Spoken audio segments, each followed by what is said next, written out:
안녕하세요. 김명기 선장입니다. 이제 7월 10일 날 한국에 들어왔으니까 8월 10일, 9월 10일, 10월 10일 거의 뭐 석 달이 되어 가네요. 그래서 기억이 더 희미해지기 전에 이런 기록을 좀 남겨두려고 합니다. 왜냐하면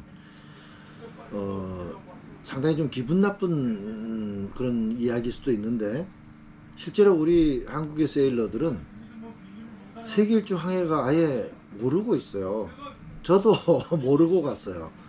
이게 이제 내가 그래도 울릉도도 갔다 오고 필리핀도 갔다 오고 했으니까 내가 좀 항해를 좀 할 줄 안다. 제주도도 갔다 오고 했으니까 라고 생각을 했는데, 실제로 가보니까 내가 뭘 모르고 있는지를 모르기 때문에 아예 질문도 못하는 그런 상황이더라고요. 그래서 내가 한 2, 3일 했으니까 20일, 30일은 그거의 10배? 식량도 그거의 10배? 그런 게 전혀 아니더라고요. 그래서 제가 어떤 실패했던, 고생했던 그런 경험담을 우리 한국에 있는 세일러들과 나누어서, 제가 한 고생을 똑같이 하실 필요가 없어요. 외국 선장들은 그런 걸 기록을 잘 남겨서 그걸 보고 가니까 고생을 안 해요. 안전하고 또 편안하게 세계 일주들을 하고 있더라고요. 그래서 그런 것들을 한번 같이 나눠보는 그런 영상을 좀 만들어 보도록 하겠습니다. 그러니까 하다못해 우리가 이제 앵커링 같은 것을 많이 안 하지 않습니까? 근데 세계 일주 항해 중에는 거의 그 앵커링이 절반 이상이에요. 그 마리나에 들어가서 폰툰에 되는 것보다 더 많을 수도 있겠네. 예를 들어서 주머니 사정에 따라 좀 다르긴 하지만, 주머니 사정이 여의치 않은 사람들은 그 세계 일주하는 세일러들이 그런 일들을 많이 합니다. 그러면 고무보트가 필수적이죠. 이제 그런 것들도 있어야 되고, 또 앵커링을 어떻게 하는지, 이게 제가 한국에서 보고 배운 앵커링이 아니더라고요. 그게 앵커링이 아니고, 나중에 그건 따로 또 이제 좀 말로 설명하기는 좀 어려운데, 기본적으로 그런 것 자체도 우리가 하나도 모르고 있다는 거죠. 좀 안타까운 상황이었어요. 그래서 저는 그 앵커링도 독일 선장 마르코하고 미국 선장 윌리엄에게 제대로 배웠습니다. 혹시나 저를 찾아오시는 분이 있으면 제가 알려드릴게요. 또 한국인 최초의 단독 요트 세계 일주를 하신 윤태근 선장님, 저랑 갑상이기 때문에 굉장히 친하기도 하지만 제가 존경하고 있습니다. 진짜 존경하는 선장님인데, 그 사람이 쓴 꿈의 돛을 펼쳐라 라는 책이 있어요. 그 책을 저한테 줬어요. 세계 일주 하기 전에 읽어봤어요. 다 알 것 같아요. 해보니까 우리가 이제 하나도 모르고 있는 거예요. 그 책을 이해하지 못한 거죠. 세계 일주, 저는 이제 세계 반주지만 하고 왔더니 그 책이 그제서야 눈에 들어오더라고요. 아, 내가 정말로 뭘 모르고 떠났구나 라는 생각을 한 거죠. 그래서 이제 그 기억이 완전히 사라지기 전에 이 영상을 좀 남기도록 하겠습니다. 그래서 얼마나 길지 짧을지 모르겠는데 한번 해볼게요. 일단 그 한국 세일러들의 오해가 6개월, 1년 그런 거를 목표를 하고 세계 일주를 합니다. 그런데 그런 세계 일주는 없습니다. 6개월짜리는 더더구나 없고 1년짜리도 없어요. 저 같은 경우도 딜리버리 항해를 한 거죠. 엔진도 켜고 하면서 최대한 빨리 오는 딜리버리, 배달 항해를 한 거죠. 저는 실제로 7월 전에 와서 제 배를 제가 배달해서 그 배를 가지고 영업을 했으니까 한 거죠. 그래서 일정을 정해놓고 무조건 항해하는 저를 보면서 외국 선장들이 뭐라 그러냐면, 그게 핑거크로스, 행운을 빈다라고 핑거크로스를 계속 보내줬는데, 아마 그들의 속마음은 You crazy, 너 미쳤어 라는 말이 맞았을 겁니다. 적어도 세계 일주는 기본 2년 이상을 일정을 잡으셔야 돼요. 바쁜 일이 있으시면 비행기 타고 왔다 갔다 하면서 세계 일주를 계속 이어가는 거죠. 그렇게 하는 것이 세계 일주 항해였어요. 선진국의 선장들은 책을 가지고 다닙니다. 그 책의 이름은 월드 크루징 루트, 제가 이제 밑에다가 쓸 건데, 월드 크루징 루트라는 책을 가지고 다닙니다. 그 책에는 범선으로 이제 세계를 항해하기 시작한 옛날부터 모든 기록들이 그 속에 다 남아 있어요. 계속 업버전되고 있는 거죠. 그래서 바람, 조류, 사이클론, 타이푼, 태풍 그런 자료들이 다 나와 있고요. 그 자료를 바탕으로 세계 일주하는 선장들은 마리나나 앵커리지에 쉬면서 갑니다. 태풍 시즌이나 맞바람 때는 배를 마리나나 앵커리지에 두고 관광을 하거나 또는 비행기를 타고 자기 나라로 돌아갑니다. 그랬다가 그 시즌이 이제 바뀌면 다시 돌아와서 항해를 계속하는 거죠. 그러려니까 저렴한 마리나나 앵커리지가 그런 정보가 굉장히 필요한 거죠. 비싼 마리나는 뭐 굉장히 비쌉니다. 뭐 하루에 뭐 10만 원 이상짜리 뭐 많습니다. 수두룩합니다. 그래서 좀 적당하다는 게 벌써 5만 원, 6만 원. 그리고 뭐 2만 원, 3만 원.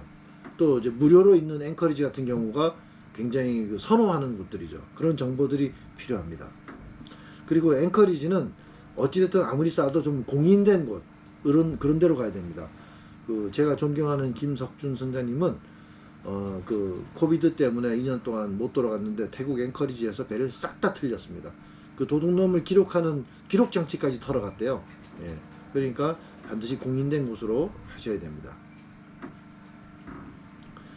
그 세일링은 그래도 세계 일주를 떠나겠다고 결심을 한 사람 같으면 어느 정도 세일링 실력이 있겠죠. 내가 오늘 자격증 따는데 내일 세일링 한다?